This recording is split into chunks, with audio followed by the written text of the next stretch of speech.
Sitting here is my 1972 Lotus Europa S2, and today we're going to pull this engine down to see exactly how bad it actually is.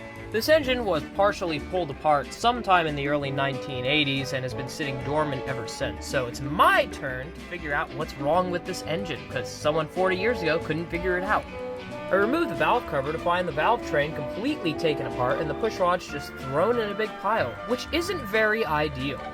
The next thing I did was remove the entire valve rocker shaft because it was 100 times easier to work with it out of the way. After I removed the valve rocker shaft, I decided I want to pull all the accessories off the front of the engine, so that is exactly what I did. After that, the head pretty much just kind of popped right off, no real big problems there. The lifters were a bit of a pain to deal with, but we can actually talk about that later.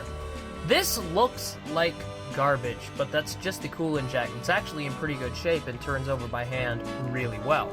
So I'm fairly certain I can actually save this engine. But the reason it was parked, I think, and why it was taken back apart is because there are only 7 out of 8 lifters, and I cannot find any in the magic box of spares that came with this car. However, what I did find in this magic box of spares was a set of 8 old valves that some of them are quite burned out. So I have a feeling someone did a valve job on this car and completely forgot to put one of the lifters back in. Yes, you can laugh at this all you want, but I'm sure we've all made similar mistakes. I personally forgot to put a head gasket back on a Morris Minor once before putting the engine back together. Anyway, I want to vacuum this engine out to see exactly how bad it is and see what I'm working with. Worst comes to worst, I can replace the block because I have an extra Renault R16 4-cylinder just laying around.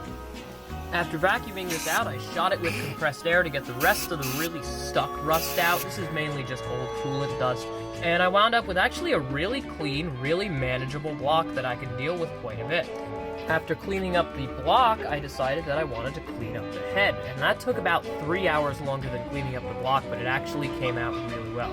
I've ordered the parts to fix this engine, and they should be on their way, and I hope they get here fairly quickly because